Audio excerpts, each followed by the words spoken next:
नमस्कार दोस्तों, मैं हूं आपका भाई प्रतीक मलिक और स्वागत करता हूं आपका आपके अपने YouTube चैनल टीसीआर प्रतीक मलिक पर। आज की इस वीडियो में मैं लेके आया हूं आपके लिए केवीएस पीआरटी मैथ्स की क्लास 4, जिसके अंदर मैं बात करूंगा फ्रैक्शन के बारे में। फ्रैक्शन यानी कि भिन्न। वीडियो स्टार्ट करने से पहले अगर आपने हमारे केवीएस प्रिपरेशन बैच में रजिस्ट्रेशन नहीं करवाया है तो फ्री ऑफ कॉस्ट रजिस्टर हो सकता है। आपको दिए गए व्हाट्सएप नंबर पर अपना नाम और केवीएस प्रिपरेशन लिखकर भेज देना है। जैसे ही आपका बैच पूरा हो जाता है आपके पास में पर्सनल मैसेज आने शुरू हो जाएंगे, जिसमें आपको बताया जाएगा कि आप अपने लेवल के हिसाब से, अपने लर्निंग स्टाइल के हिसाब से किस तरह से अपनी तैयारी को और बेहतर बना सकते हैं, क्या आपकी स्ट्रैटेजी होनी चाहिए। इसी तरह से आपके साथ कुछ नोट्स शेयर किए जाएंगे, जैसे कि करंट अफेयर वगैरह के, जिससे आपको डेली करंट अफेयर ना पढ़ना पड़े। चलिए बैक टू टॉपिक, बात करते हैं फ्रैक्शन। फ्रैक्शन देखो, फ्रैक्शन भिन्न होता है हमारा। बहुत बेसिक चीज़ों से तो मैं नहीं करवाऊंगा, क्योंकि ये मैं सीटेट पेपर 1 की वीडियो में, सीटेट पेपर 2 की वीडियो में करवा चुका हूँ। ठीक है, तो पहले तो आपको मैं ये मान के चल रहा हूँ कि आप सीटेट पेपर 1 की वीडियो और सीटेट पेपर 2 की वीडियो दोनों ये देख के आए हैं। अगर आपने नहीं देखी तो आप एक बार देख लेना। अब बाकी जो इनके अलावा जो क्वेश्चन बच जाते हैं वो आ जाता है smallest and largest, decimal to fraction, fraction to decimal और सिंप्लीफिकेशन। हालांकि जो ये वाला टॉपिक है ये सीटेट पेपर 2 में भी मैंने करवाया हुआ है, लेकिन वहाँ हो सकता है कुछ बच्चों को समझ में ना आया हो या कुछ बच्चे ना देखें सीटेट पेपर की सीटेट की वीडियो, इसलिए मैं दोबारा करवा रहा हूँ ये वाला टॉपिक। ठीक है दोस्तों, चलिए स्टार्ट करते हैं। स्मॉलेस्ट और लार्जेस्ट। अच्छा, सबसे पहले एक और चीज़ बता देता हूँ कि ये टॉपिक देखो भाई, ये टॉपिक है भाई हमारा। इसमें अगर आप देखेंगे तो ये है फ्रैक्शन। इससे पहले ये चीज़ें मैं करवा चुका हूँ। अगर आप ऊपर का देखेंगे, ऊपर में आपको पता चल चुका होगा, लगभग आपकी सारी चीज़ें हो चुकी है। एक इंटीजर ऐसा टॉपिक है जो करवाना बाकी है, वो भी मैं आपको आगे आने वाली वीडियोस में करवा दूंगा। ठीक है दोस्तों, चलिए आगे चलते हैं। अब फ्रैक्शन आता कहाँ से है? देखो, फ्रैक्शन मैं अगर मेनली बताऊं तो मुझे एनसीईआरटी में मिला है। एनसीईआरटी में कहाँ मिला है बता देता हूँ। एक तो ये 6th क्लास का 7 चैप्टर है। 7 चैप्टर में आपको 6th क्लास के 7 चैप्टर में मिल जाएगा फ्रैक्शन। इसी तरह से 10th का जो फर्स्ट चैप्टर होगा वहाँ मिल जाएगा। ठीक है, अब कहाँ से कौन सा टॉपिक आएगा? देखो, बहुत बेसिक आपको अगर करना है फ्रैक्शन के बारे में, 6th क्लास का 7 चैप्टर कर लेना, वहाँ से आपको कुछ चीज़ें पता चल जाएंगी। इक्विवेलेंट फ्रैक्शन क्या होती है, कैसे कंपेयर किया जाता है, ये सारी चीज़ें।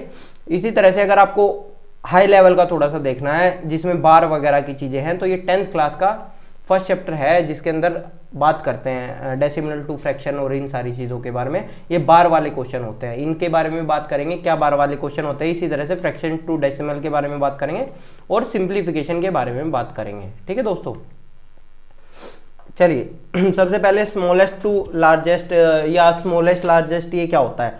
आपको कोई भी एक फ्रैक्शन दिया होगा, फ्रैक्शन में से इस तरह का क्वेश्चन पूछ लेंगे। ये जो क्वेश्चन है ये आया है सीटेट पेपर 2 में जनवरी 2012 को जो हुआ था। ठीक है, तब क्वेश्चन आया था। अब इसका आंसर बताओ। अब अलग अलग तरह से लोग बताते हैं, लेकिन देखो एक बहुत सिंपल वे है, वो बता देता हूँ मैं आपको। आपको कुछ नहीं करना, आपको जो ये ऊपर वाला नंबर है ये ऐसे कैसे लिखना है 24।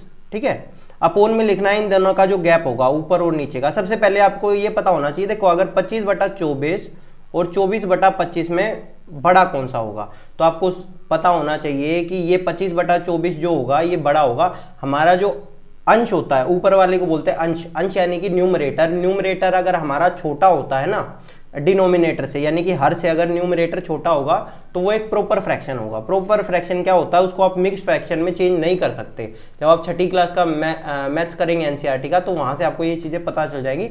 मिक्स्ड फ्रैक्शन क्या होता है, मिश्र भिन्न क्या होती है। ठीक है, तो ये हमारी ये जितनी भी आपकी ये फ्रैक्शन है ना, ये हमारी 1 से छोटी हैं, ये 1 से छोटी है, आपको ये पता होना चाहिए। अगर 25/24 करता तो ये 1 से बड़ा होता हमारा। क्यों? क्योंकि इसका जो हर है वो अंश से छोटा है, यानी कि इसका डिनोमिनेटर न्यूमरेटर से छोटा है, इस वजह से ये हमारा 1 से बड़ा होगा। समझ लेना, हमारा हमेशा नीचे वाला बड़ा रहना चाहिए, नीचे वाला हमेशा हमारा बड़ा रहना चाहिए। अगर ऊपर वाला कभी बड़ा हो जा रहा है तो उसको आप मिक्स्ड फ्रैक्शन में चेंज करेंगे। ठीक है, तो सबसे पहले तो यही बेसिक चीज़ मैंने आपको बता दिया है। अब बात करते हैं कि इनको कंपेयर किस तरह से करेंगे। मान लो जब मुझे बचपन में था, जब मैं 4th-5th क्लास में, तो मुझे बताया था कि मान लो 2/3 और 3/4 है, कौन सा बड़ा होगा कौन सा छोटा होगा, मैं कैसे बताऊंगा? तो उस टाइम पे मेरे को ये बताया था कि भैया क्रॉस मल्टीप्लाई कर लेना, 2 × 4 यानी कि 8, 3 × 3 यानी कि 9, तो बड़ा कौन सा होगा? ये बड़ा होगा, तो हमारा ये आंसर बड़ा आ जाता है, ये हमारा बड़ा आता है। आगे समझ में? अब आपको सिंपल तरह से करना है। आप कैसे बताएंगे कैसे बड़ा छोटा होगा। क्रॉस मल्टीप्लिकेशन दो नंबर को कंपेयर करते टाइम पे तो कर सकते हो, लेकिन ज़्यादा को करने के लिए आप क्या करोगे? ज़्यादा को करने के लिए हम सिंपल सी चीज़ें करेंगे। देखो 24/25 है, न्यूमरेटर को ऐसे कैसे लिख लेंगे, इन्हें अंश को ऐसे कैसे लिख लेंगे, अंश लिख दिया 24, ठीक है, न्यूमरेटर ऐसे कैसे लिख दिया। इसी तरह से अब इनके बीच का जो डिफरेंस होगा वो अपोन में लिख लेंगे, आगे समझ में। इसी तरह से देखो 10/1 आ जाएगा, इसी तरह से 99/1 आ जाएगा, इसी तरह से 68/1 आ जाएगा। समझ रहे हो क्या किया मैंने? अब इनमें से देख लो कि कौन सा बड़ा है। 24/1 बड़ा होता है, 10/1 बड़ा होता है, 99/1 बड़ा होता है, 68/1 बड़ा होता है। सबको पता है 99/1 बड़ा होता है, तो यही हमारा आंसर है। आगे समझ में। ये मैं ये नहीं कह रहा कि 99/1 इसकी वैल्यू है ना, ये मैंने एक मान ली है, ये तरीका है एक जिससे आप निकाल सकते हो, ठीक है। तो इस तरह से आपका नेक्स्ट क्वेश्चन करेंगे और क्लियर हो जाएगी। अगर आप हमारा पेपर सीटेट 2 की वीडियो देखेंगे ना, तो वहाँ पे भी डिस्कस कर रखी है और अच्छे से, तो वहाँ पे आपका और आराम से हो जाएगा। अब ये कह रखी है इसको असेंडिंग या डिसेंडिंग ऑर्डर में कुछ भी कह देंगे कि अब इनमें से बीचों बीच की जो संख्या आएगी वो बताओ।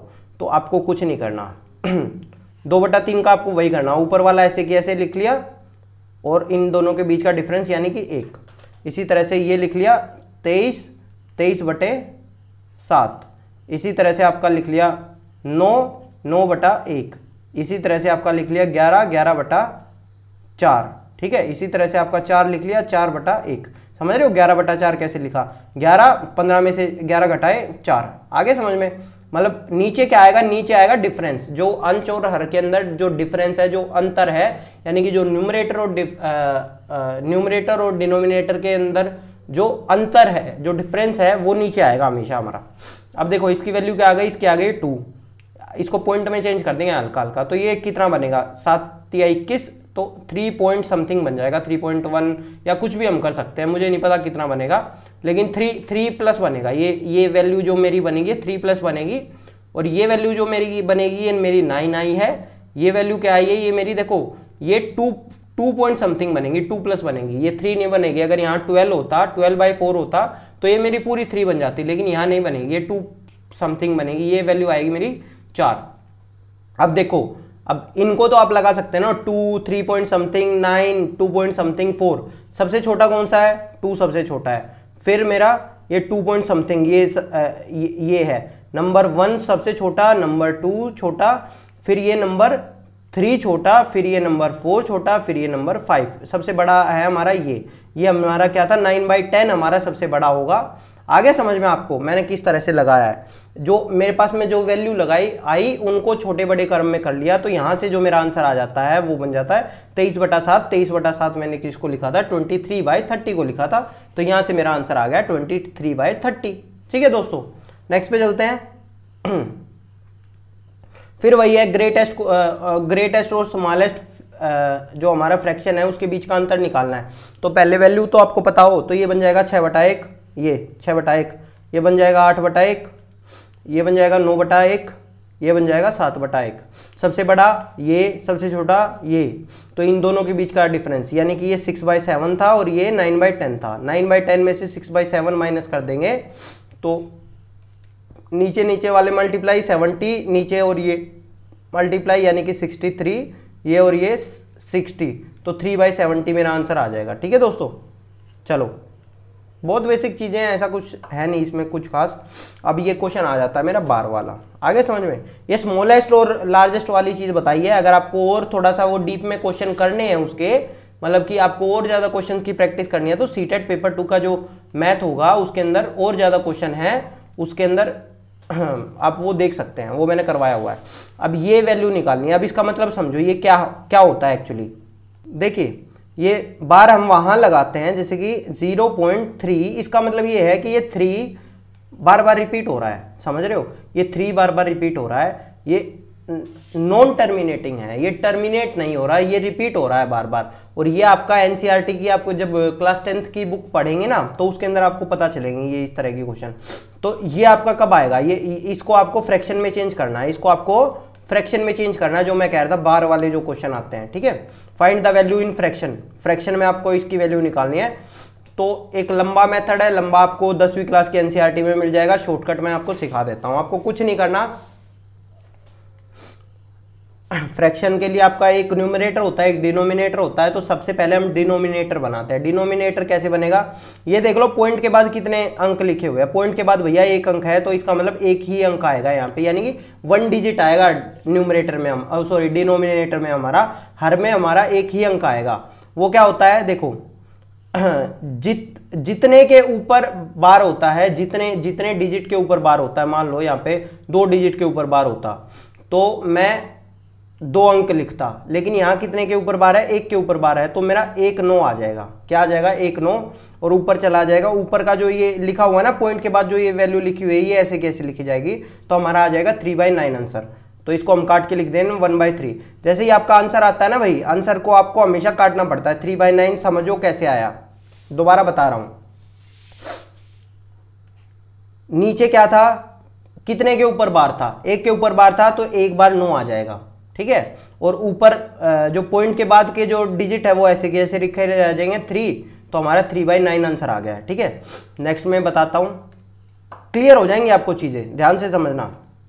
45 है, कितने पॉइंट के बाद कितने के ऊपर बार है, ध्यान से समझो, 2 के ऊपर बार है, 4 और 5 2 के ऊपर बार है, तो 2 बार 9 आ जाएगा मेरा। कितनी बार 9 आ जाएगा, 2 बार 9 आ जाएगा। ऊपर क्या आ जाएगा, 45 आ जाएगा। इसको फिर काट लो, काटोगे तो क्या आ जाएगा, 9 से काटोगे ना, 5/11, ठीक है। 5/11 आंसर आ गया, यही मेरा उत्तर है।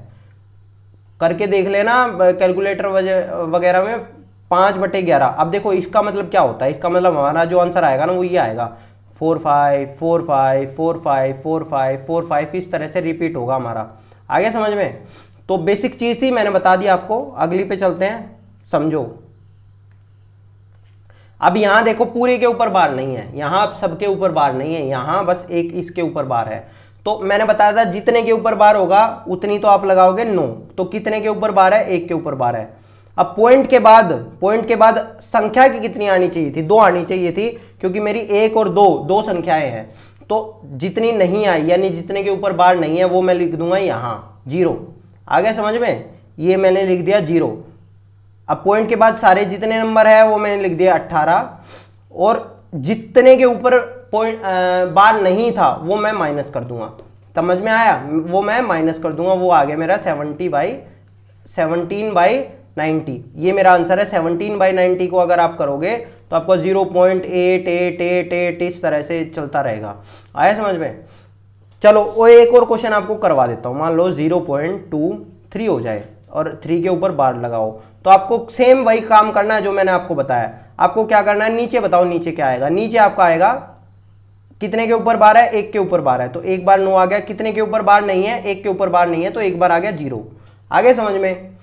उसके बाद में हमें ये देखना है कि ये टोटल नंबर कितना था। ये टोटल नंबर था 23। उसके बाद में जितना हमारा नंबर बार नहीं था, जिसके ऊपर कोई छत नहीं है, जिसके ऊपर कोई छत नहीं है, वो माइनस कर देना है, तो हमारा आ जाएगा 21/90। इसको काट देंगे तो हमारा उत्तर आ जाएगा 7/30। जब आपका 7/30 आपका उत्तर आएगा तो आपका आंसर मिल जाएगा आपको। ठीक है दोस्तों, बेसिक क्वेश्चन था। नेक्स्ट पे चलते हैं।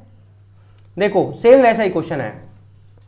यहां अंक कितने हैं, 1 2 3 4 5। इसका मतलब मेरे 5 डिजिट रहेंगे। नीचे अगर मैं लिखूंगा तो 5 अंक रहेंगे। अब 5 अंक कौन कौन से होंगे, ध्यान से समझो। कितने के ऊपर बार है, 1 2 3, यानी कि मेरे कितने 9 आएंगे, 3 9 आएंगे। 1 2 3, 3 9 आ गए मेरे। ठीक है, 3 डिजिट आएंगे। 3 डिजिट कौन सी आएंगे, 9 आए हैं। ठीक है, अब कितने के ऊपर बार नहीं है, 2 के ऊपर बार नहीं है, तो 2 0 आ गई है। आगे समझ में। अब मैंने बताया था कि ऊपर पहले तो सारे के सारे घर को ऐसे कैसे लिखने हैं, 4 3 2 1 3 माइनस। माइनस क्या करेंगे, जो जिसके ऊपर छत नहीं है, जिसके ऊपर छत नहीं है यानी 43, ये मेरा 43 चला जाएगा। आया समझ में। इसको सोल्व करेंगे, सोल्व करके आपका आंसर आ जाएगा। ठीक है दोस्तों, नेक्स्ट पे चलते हैं। ध्यान से समझो। इस तरह का क्वेश्चन आ जाए, इस 2 को अलग रख लो। ये 2 का तो हमें कुछ करना ही नहीं है, 2 तो पूरा ऐसे कैसे चल जाएगा। अब देखो एक चीज और बताता हूं आपको। कई बार ऐसे आ जाता है 2 + 1/3। ठीक है, तो हमारे कुछ दोस्त हैं जो इस तरह से आंसर निकालते हैं, कुछ बहन भाई। कैसे करेंगे, पहले तो वो इसको 2/1 करेंगे, फिर इसको ये करेंगे 3 × 2 यानी कि सॉरी यहाँ तो 3 आएगा ना, तो 3 मल्टीप्लाई 2 यानी कि 6, 6 + 1 यानी कि 7/3। 7/3 आपका एक इम्प्रॉपर फ्रैक्शन है जिसको आपको मिक्स फ्रैक्शन में बनाना पड़ेगा। इम्प्रॉपर फ्रैक्शन क्या होती है, जब ये ऊपर वाला नीचे वाले से बड़ा हो जाता है, ठीक है। तो अब आप इसको वो बदलेंगे कैसे, फिर वही है 2 सही है 1/3, 2 सही है 1/3। तो भैया एक चीज बताता हूं, 2 + 1/3 जो होता है ना ये मेरा यही होता है 2 सही 1/3। आगे समझ में? तो आपको अलग से ऐड करके देखने की जरूरत नहीं है, आप ऐसे कैसे कर सकते हैं, जैसे 4 + 1/3 आंसर क्वेश्चन आ जाता है, तो आपको कुछ नहीं करना, आपको क्या करना है, आपको 4 सही 1/3 लिख देना है, यही हमारा उत्तर है। 4 + 1/3 = 4 सही 1/3। हिंदी में मेरे को पता नहीं है सही को, सॉरी इंग्लिश में पता नहीं है, मैंने हिंदी में ही पढ़ा है मैथ, ठीक है। तो ये चीज होती है। अब यहां भी हम इस 2 पूरा का पूरा है, इससे हमें कोई लेना देना नहीं है, इसको हटा देते हैं। हम बात करेंगे इस चीज के ऊपर, ये हमने कर ही रखा है कैसे लिखना है। नीचे लिखेंगे, नीचे वाला क्या आएगा पहले 32 यानी कि 2 डिजिट है, 2 अंक है मेरे, तो कितने 9 आएंगे, 2 9 आएंगे।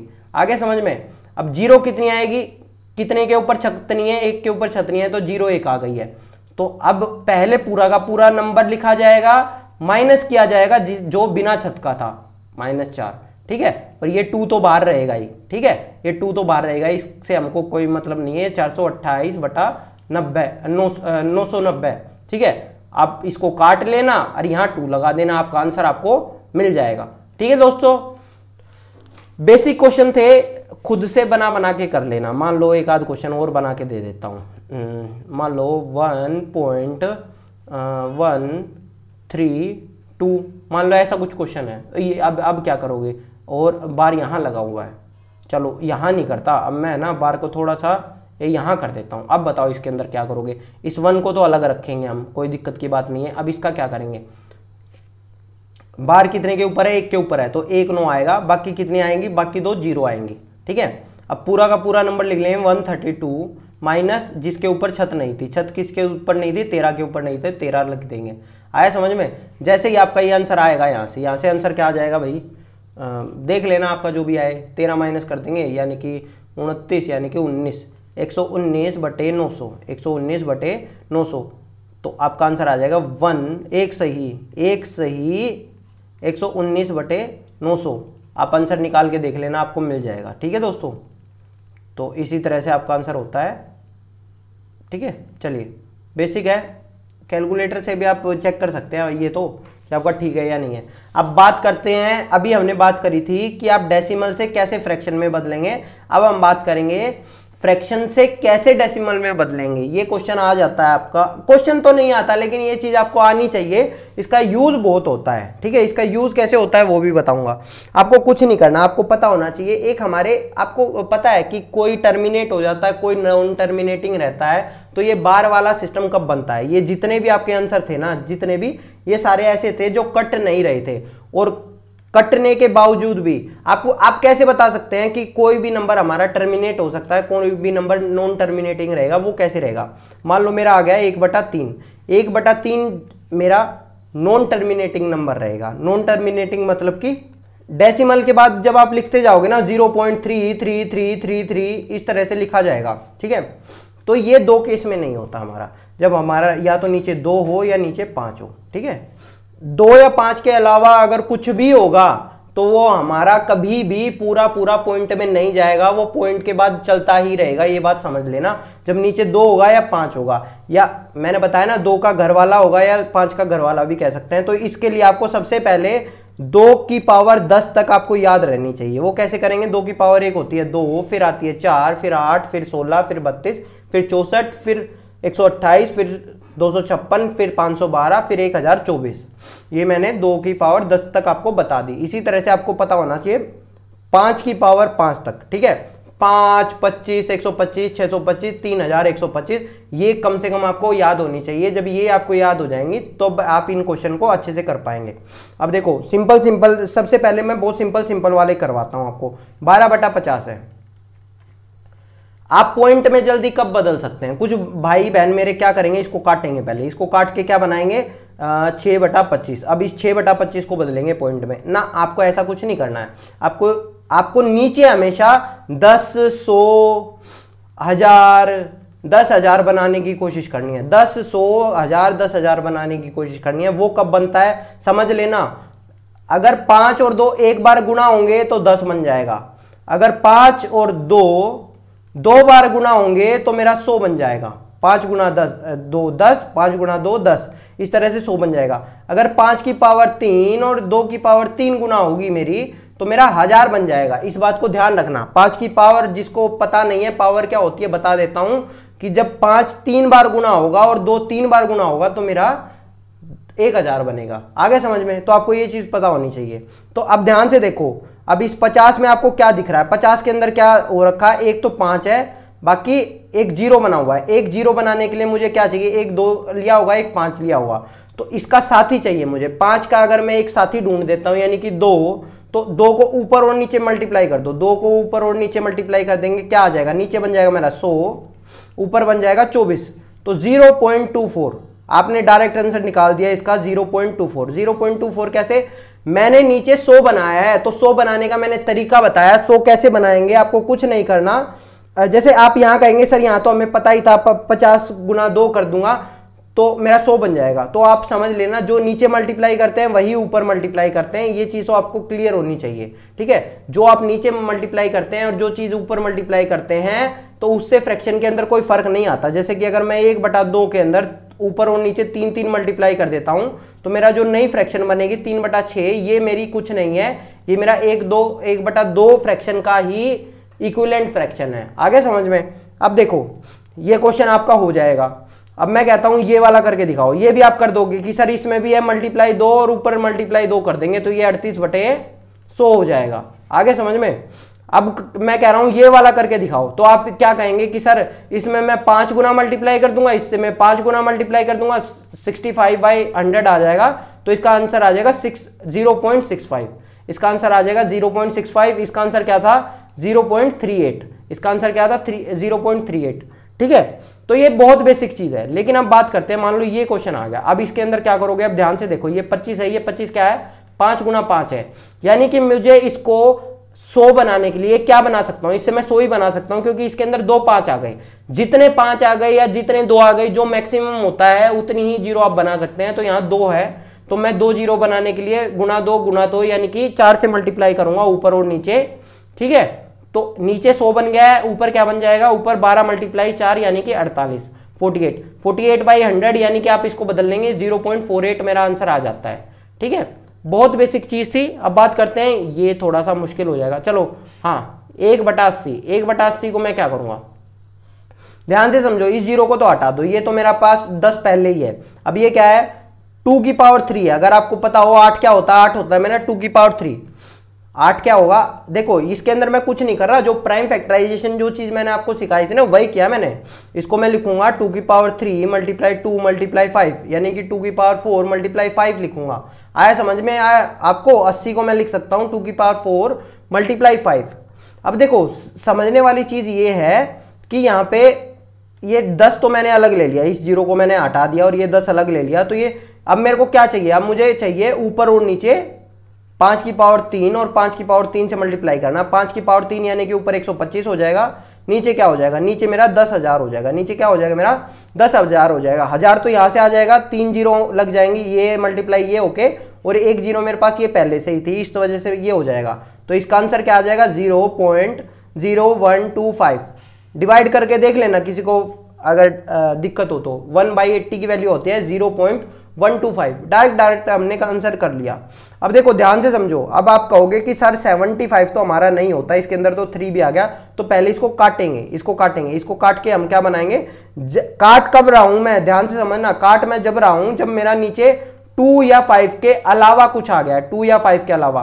तो अगर 75 का आप प्राइम फैक्टराइजेशन फॉर्म करते हैं तो आपका 5 की पावर 2 × 3 मिलेगा आपको। तो ये 3 आपका जरूर ऊपर कटना चाहिए। अगर ये ऊपर नहीं कटा तो आपका नॉन टर्मिनेटिंग नहीं बनेगा, मतलब नॉन टर्मिनेटिंग बनेगा, आपका डेसिमल पूरा नहीं आएगा। ठीक है? तो इस तरह से हमने काट लिया हमने, हमारा आ गया 4/25। 4/25 का आ दिया, नीचे ऊपर 4 से मल्टीप्लाई कर देंगे तो 16/100 आ गया। 16/100 को मैं लिखूंगा 0.16। 0.16, तो 12/75 होता है 0.16। इसी तरह से इसका आप खुद करके बताएंगे 8/625 को आंसर बताएंगे मुझे, ठीक है। देखते हैं कितने लोगों ने यहां तक वीडियो देखी है, ठीक है।